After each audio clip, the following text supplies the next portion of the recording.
On the healthcare side, some relate to reforms for pharmacy benefit managers.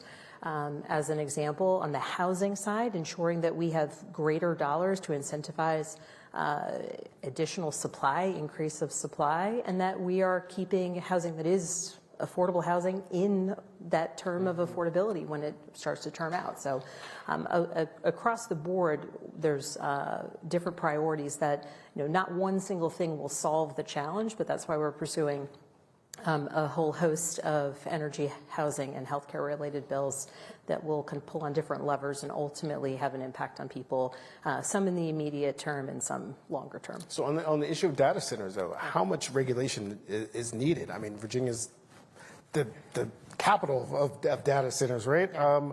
And there seems to be some push to rein this in because you said that they're not paying their fair share. They need to pay their fair share. What exactly does that mean? What does the fair share mean for you? Well, across the board, and there was just an SEC rate case sort of laying this out a little bit more clearly to ensure that any consumer in Virginia, any residential energy consumer knows that they're not necessarily, or that they are not subsidizing bigger businesses that are coming in and pulling from the same energy grid. Here in the Commonwealth, we need a statewide strategy. There are many localities that really want to welcome data centers, and there are some that either have in the past and feel like they've gotten enough and don't want any more. And there are others where it might not be the right type of investment to bring to a particular community. And so really where I have heard challenges directly from localities is that it's so highly technical. The needs of the data centers in terms of what might be the impact on the community at times is something that people just can't necessarily wrap their arms around. And so having the ability to provide best practices back to localities, not dictating what they should or shouldn't do necessarily, but really establishing best practices, working with localities, working with organizations that support localities here across Virginia, so that any Board of Supervisor member or any town council member or city manager, that they feel that they have the tools to make a good, informed decision, recognizing that they have the opportunity to bring revenue to their community, but also recognizing that there's trade-offs. And that has to be part, one of the affordability bills is also related to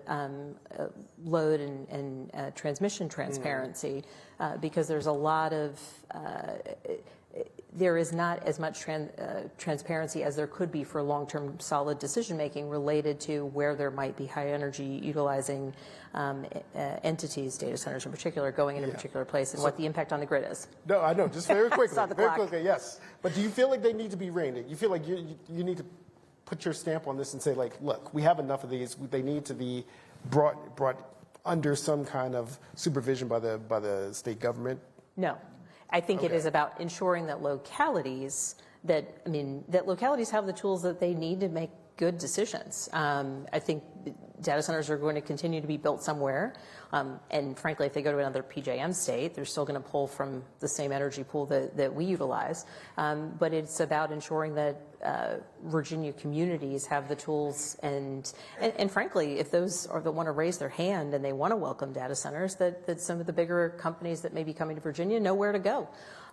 Because that's a key priority as well. But no, not stopping them, but having a clear vision of what, and supporting localities that might want to welcome them or that don't. Okay, final question here. I want to have you think big picture. I'm sure you've thought about this, and maybe you've been asked this before, but I want you to share two things with me. We talked a little bit about history, with certainly Doug Wilder being here. You've now made history, but the next part of history is when you get sworn in. What makes you the most excited about being this trailblazer, and what gives you the most trepidation when you step into that role? What makes me most excited is that eventually it won't be unique to have women running for office, or particularly for executive roles. The idea that there would be kids that only ever knew women governors, men governors, it's all the same, and it's the norm for them. Because then all of them know that whatever they may want to do, whether it's in government or any type of leadership, any type of job, that once you see people in those roles, then it becomes commonplace that, you could do that too. You could potentially pursue that path. So that's what I think is most exciting.